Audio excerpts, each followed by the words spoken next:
If it's supposed to be the final fantasy, then how come there are so many games in the series? We've all probably heard it before, and it does indeed bring up a valid point. But there's a perfectly good explanation. The year is 1987, and the creator of the Final Fantasy series is about to quit the video game industry altogether. Why? Because the company he worked for, Square, is about to go bankrupt. So in a final attempt to create a successful game, he creates Final Fantasy. Grand Theft Auto GTA only exists because of a glitch in another game. In 1995, Rockstar was working on a game titled Race and Chase. The game was very similar to what would later become GTA, however, the game focused only on car chases as well as playing as the police trying to catch criminals. But a bug in the game caused AI police cars to try and run you off the road rather than actually catch and bust you.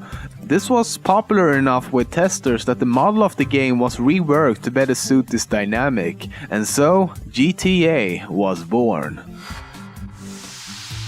While working on Deus Ex and adding a New York skyline into the game, designers had to cut out several parts of the backdrop, including the Twin Towers, because of memory limitations.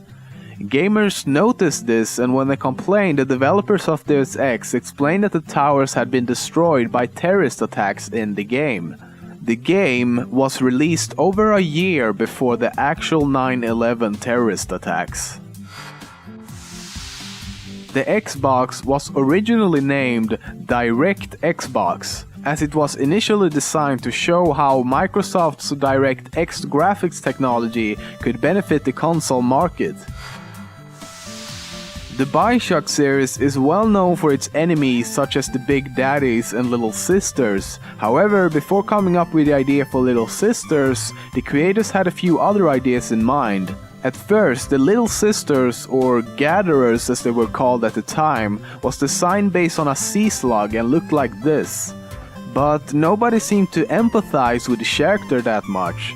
Big surprise, so the artists were given the task of creating a character that players could more easily feel pity for.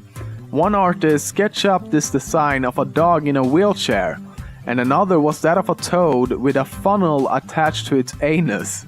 Yeah, try to empathize with that. In New Zealand, it's considered a criminal offense to own the game Manhunt. The game was described by a court that it portrays killing humans as fun, and the more violent, the more fun the killing is. Even though 12-year-old screaming little boys seem to be the minority of gamers, it's surprisingly far from the truth. About 32% are below 18 years old. That means that 68% of all gamers are 18 years or older, and the average age of a gamer is actually 30 years old. But the most staggering fact about all this is that roughly 45% of all gamers are female. So you're telling me there's a chance? The best-selling video game console of all time is the PlayStation 2, with over 155 million units sold worldwide. The best-selling handheld device is the Nintendo DS, with over 153 million units sold worldwide. The worst-selling console of all time is the Apple Pippin, which sold about 43,000 units during its 2-year period on the market. Not too surprisingly, considering it was made by Apple. No, I'm just kidding.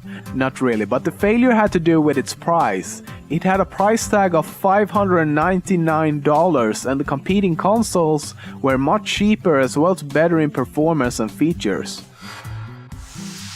Mega Man was originally called Rockman, but for its release in America they changed it to Mega Man because Nintendo of America thought people might mistake his name for Cocaine Man.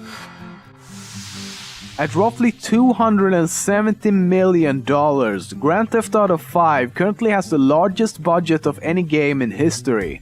It was actually so expensive to make that only one movie so far has had a bigger budget, Pirates of the Caribbean 3 at $300 million.